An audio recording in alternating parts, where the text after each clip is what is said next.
Hello guys. So today we are starting a new series. We are starting from the subject history.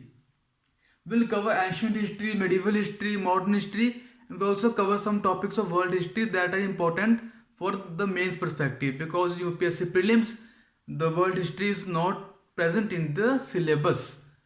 So in order to start this subject history, we'll have to first understand the term history itself.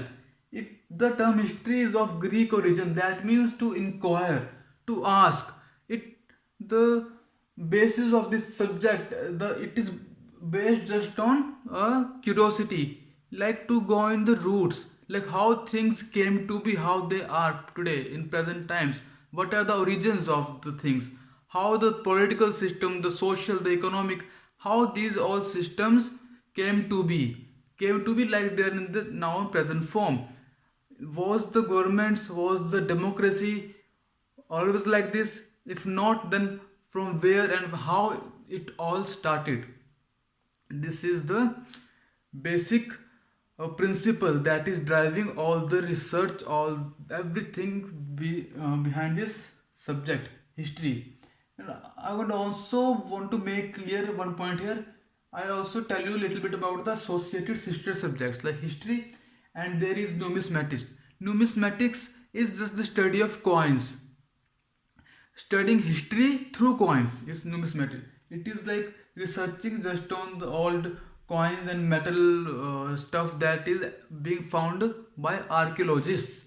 And what is archaeology? Archaeology is digging the earth to find artifacts, to find like inscriptions, to find coins, everything numismatic and the archaeology. It is both concerned with the history only.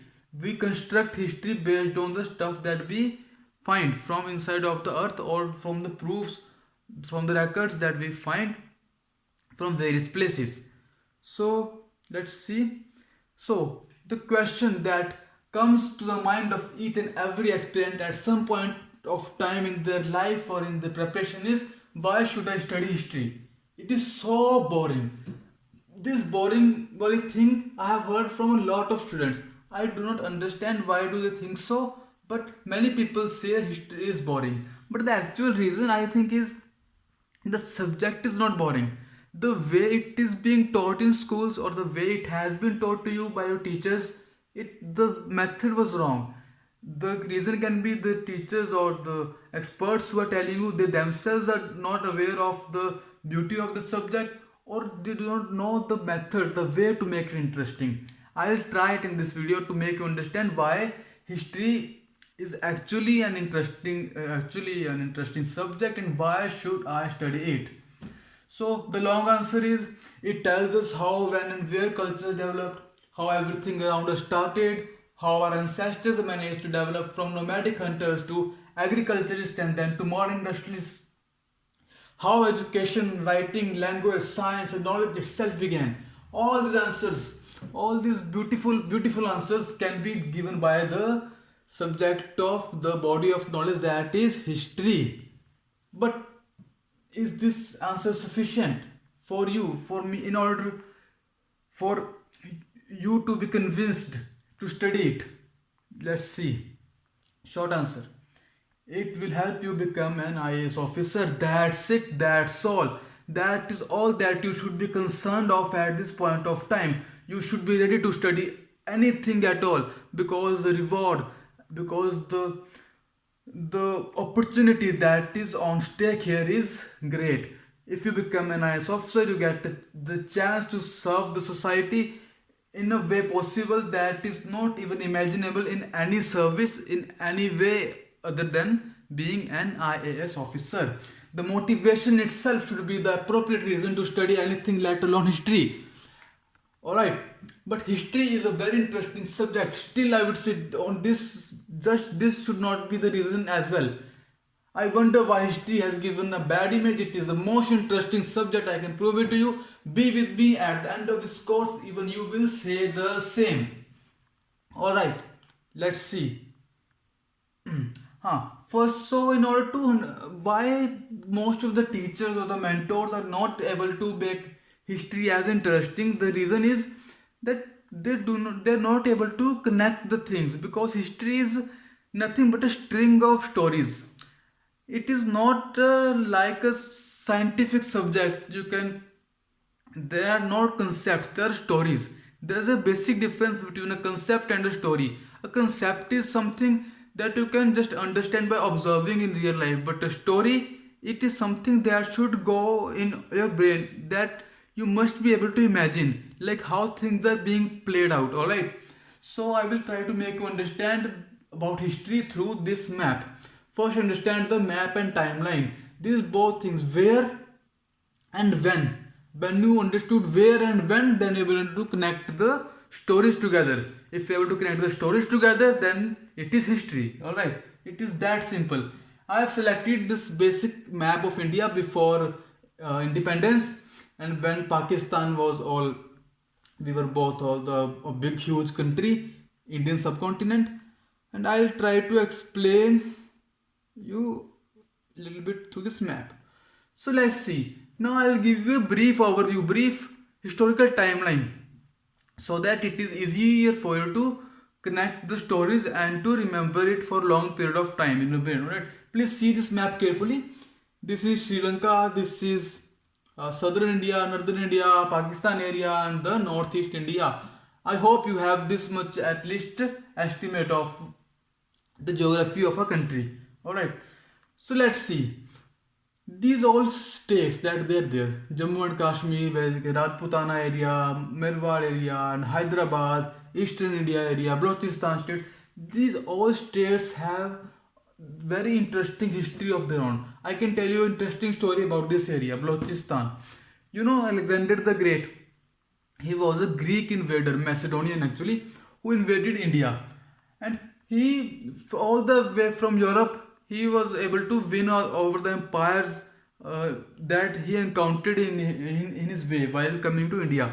But when he was going back, God knows why, but he chose to go from this area, from Balochistan. There is a Makran coast area here, and this was the place where Alexander, for the very first time in his life, saw defeat. These tribe Baloch people, they defeated Alexander. That is why even today these tribes are very proud of their warrior or their skills too, because they defeated Alexander the Great. Alright, this is the history of this area. Similarly, each and every area that is shown in this map has a very rich history. Rajputana, Ajmer, that you already know about the Rajput history. We have read stories of Prithviraj Chauhan, and United Provinces. Today it is called Uttar Pradesh. Earlier it was United Provinces, CUP. They have retained the short form because earlier UP was UP. Now they have converted the short form to Hindi, Uttar Pradesh, like this. Similarly, central provinces, Madhya Pradesh. Madhya means center. Everything has its roots in history. If you understand history, you'll be able to understand even polity, economy, all the subjects become very easy. Alright, this Sindh area. Have you ever wondered why in our national anthem this name of Sindh is still present? It is in Pakistan. The today's map is actually Gujarat, Rajasthan, and this much only. This area is in Pakistan, but the name of this area is still present in our national anthem. These are very interesting facts according to me. Now I tell you briefly about the timeline. Okay, so see, first of all, we study about the Indus Valley civilization. Indus Valley civilization was a very ancient civilization, like 5,000 years back. Like we can say, yes, definitely 5,000 years back. This area, there were Mohenjo-daro, Harappa, and all that. Those guys were very developed. Their town planning, their polity, and their architecture, everything was way advanced than their time. After IBC came the Aryans. There are several theories about Aryan invasion theory. There is Aryan migration theory. We are as of now we do not want to go into that much details. But what we need to remember is after IBC there was Rig Vedic civilization. Then later Vedic phase. Then after that there was Iron phase when finally the iron was discovered, and it changed the scenario, because after the discovery of iron, people were able to clear of the dense forests in this area, and the Ganga Yamuna area, Doab area, this region was inhabited due to availability of iron, and huge urban centers, Mahajanpads, were developed here. So Buddhism was also at that time, we can say, like after discovery of iron, or coinciding with that time. So Buddhism uh, was like a new fresh start, fresh thinking, because at that time the Brahmanical or the Vedic culture was very corrupted. We can say people were starting to follow some things very blindly without any logical or rational basis. So Buddhism was an answer to those Vedic challenges. So Buddhism flourished, and with very short span of time, even in the age of Buddha himself, Buddhism managed to get a huge following. And Ashoka the Great, as you may have heard, that came after that period, the, we can say, Mauryan dynasty. He was very famous king. He made Buddhism much famous. He sent his envoys, his own children, to Sri Lanka and to other countries to preach Buddhism. So even today, we can say in Japan, in Sri Lanka, in Thailand, in many countries, there's a huge Buddhist population living. That all thanks to the Ashoka the Great. We'll study him in the lecture about the Maurya period. After Maurya, there was a phase, post Maurya phase, which many historians refer to as dark phase. But it was not actually dark. Why? Because we have found proofs of trade relations of India with the so far European countries, Roman Empire, Bactrian Empire, and all that stuff. And at that time, there were Kushans, there were Huns coming, and India at that time was subjected to invasions of many different Central Asian and Chinese tribes that today have assimilated into the populations of basically northern India. The population that we find here in this region of India, we can find people of many different colors, many different facial structures, all intermingled. Everything has been mixed. It is basically the mixture of many tribes that were invading India through this region. There is a pass, Khyber Pass in Afghanistan. Through that, the invaders used to invade. All right. So this is about a basic. Then after post-Maurya period, there was Gupta age. Gupta age is actually known as Golden Age, because the Sanskrit language got developed, and many great poets, Kalidas, and many great literary, architectural, all those developments were made in Gupta age. And after Gupta age, the major empire in northern India was of that of Harshvardhan. He belonged to Pushyabhuti dynasty. Okay, he ruled from Kannauj. Now is the time where Kannauj was the power center of India. After him, the India was divided into three parts. Age of three empires. It is known as Age of Three Empires.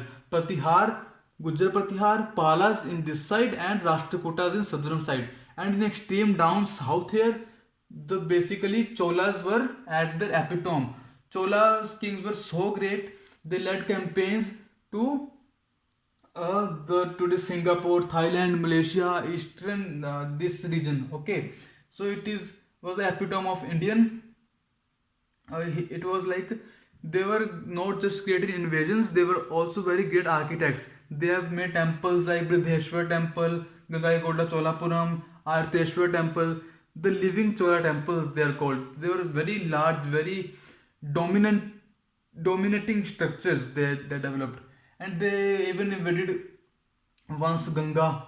They also, like, we have read most of the invasions that have taken place from north to south, but Cholas was the only empire that managed to invade upwards.